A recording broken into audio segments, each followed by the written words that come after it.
एक बदनसीब लड़की की दर्द भरी कहानी। संध्या बचपन से ही पढ़ाई लिखाई में कमज़ोर थी। उसका रंग सांवला था, नाक नक्शा भी बाकी लड़कियों की तुलना में इतना खास नहीं था। ऊपर से भगवान ने दांतों की बनावट भी टेढ़ी मेढ़ी दी थी। जब संध्या छोटी थी तो बचपन में स्कूल के बच्चे उसे चिढ़ाते थे और जब बड़ी हुई तो गली मोहल्ले के लोग उसे देखकर मुंह फेर लिया करते थे। कोई भी उसका दोस्त बनने के लिए तैयार नहीं था।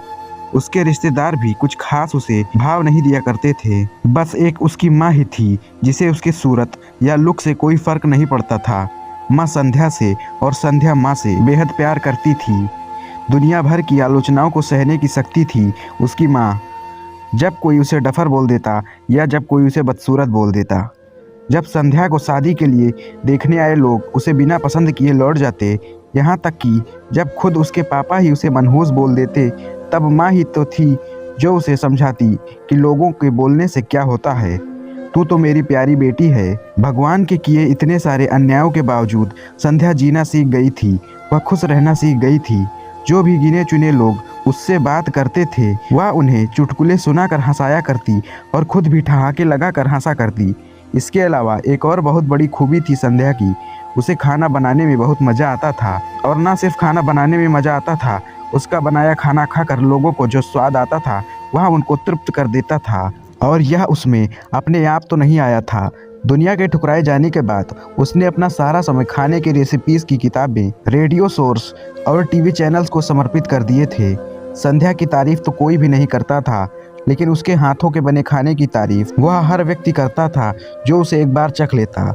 इस एक गुण की वजह से संध्या अपने आजू बाजू की औरतों में फेमस हो गई थी, क्योंकि जिसे भी खाना पकाना सीखना हो या कुछ नया पकवान बनाना सीखना हो तो वह संध्या के पास ही आती थी और संध्या भी उसे खुशी खुशी सब कुछ सिखाती थी।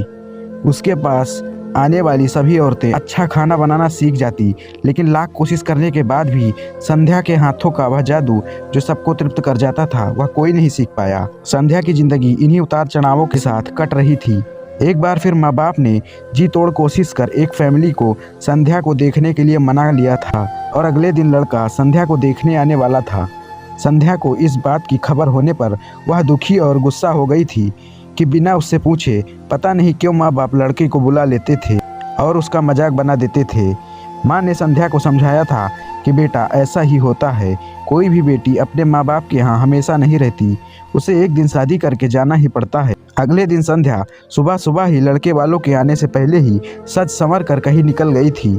उस दिन लड़के वाले घर आकर माँ बाप को बहुत खरी खोटी सुना कर गए थे। वैसे भी पापा संध्या पर हमेशा गुस्सा ही रहते थे, लेकिन उसकी इस हरकत ने उनको गुस्से से पागल कर दिया था।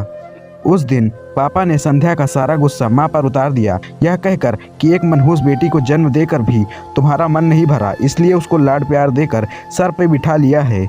हमेशा अपनी बेटी के बारे में गलत बोलने वालों से नाराज रहने वाली माँ आज खुद संध्या से नाराज हो गई थी और वह अब संध्या के घर वापस आने की बेसब्री से राह देख रही थी ताकि अपना गुस्सा उस पर उतार सके।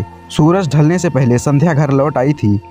उसके चेहरे पर एक अजीब सी खुशी थी। हाथों में एक चेक था और एक सर्टिफिकेट भी। संध्या माँ से कुछ कहना चाहती थी, लेकिन इससे पहले कि संध्या अपने मुंह से एक भी शब्द कह पाती, माँ ने उसे खरी खोटी सुनाना शुरू कर दिया। संध्या ने कभी भी सपने में नहीं सोचा था। माँ ने कहा बाकी सब लोग सही थे, तुम सच में मनहूस हो, तुम्हारी वजह से हर कोई परेशान है। अच्छा होता जो तुम पैदा होते ही मर जाती, यह दिन न देखना पड़ता हमें। गुस्से में बड़बड़ाती और सब्जियां काट रही माँ ने एक बार भी संध्या की तरफ नहीं देखा था। संध्या माँ की बातें किसी पत्थर की मूरत की तरह सुन रही थी। पत्थर की ऐसी मूरत जिसकी शरीर में तो जान ना हो, लेकिन आंखों से आंसुओं की धारा बह रही हो। संध्या ने माँ से पूछा, माँ क्या सच में तुम चाहती हो कि मैं मर जाऊँ? क्या मैं इतनी बुरी हूँ माँ? अभी भी गुस्सा सर पर सवार होने की वजह से माँ ने कह दिया हाँ। बिना एक पल सोचे संध्या ने सीधा अपने कमरे में जाकर कमरा का दरवाज़ा अंदर से बंद कर लिया। 1-2 मिनट के बाद गुस्सा थोड़ा शांत होने पर माँ को अपनी गलती का एहसास हुआ तो संध्या के रूम के तरफ चली गई। उन्हें पता चला कि संध्या ने रूम को अंदर से बंद कर लिया है। गुस्से में कुछ कर ना ले, इसलिए माँ ने तुरंत पापा को इस बात की खबर दी। दोनों ने दरवाज़ा खोलने की काफ़ी कोशिश की, लेकिन नाकामयाब रहे तो दरवाज़ा तोड़ दिया। अपने स्कार्फ से फांसी का फंदा तैयार कर संध्या पंखे से लटक रही थी। ज़्यादा वक्त नहीं हुआ था, वह सिर्फ बेहोश हुई थी। माँ पापा ने तुरंत उसे पंखे से अलग किया और बेड पर लेटाया। पापा ने तुरंत डॉक्टर को फ़ोन किया।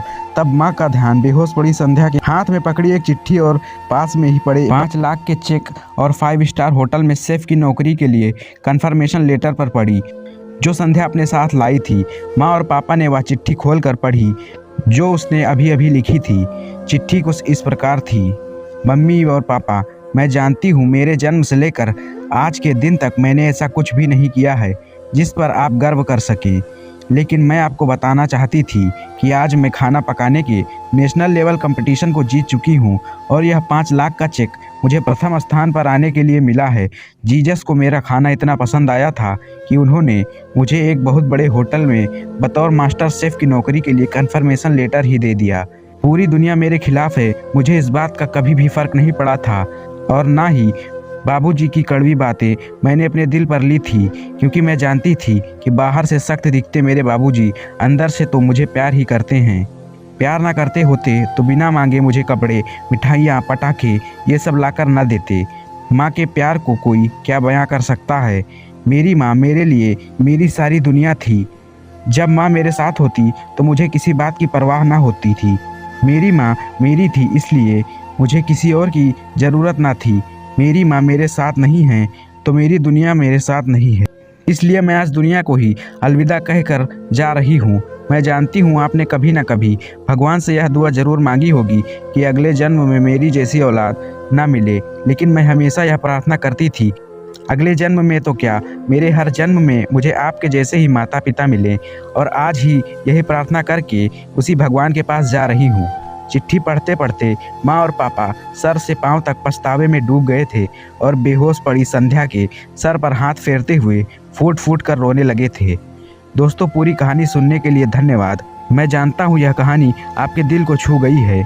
मैं उम्मीद कर सकता हूँ कि अब आप अनजाने में किसी व्यक्ति का उसके बाहरी लुक्स की वजह से दिल नहीं दुखाएंगे।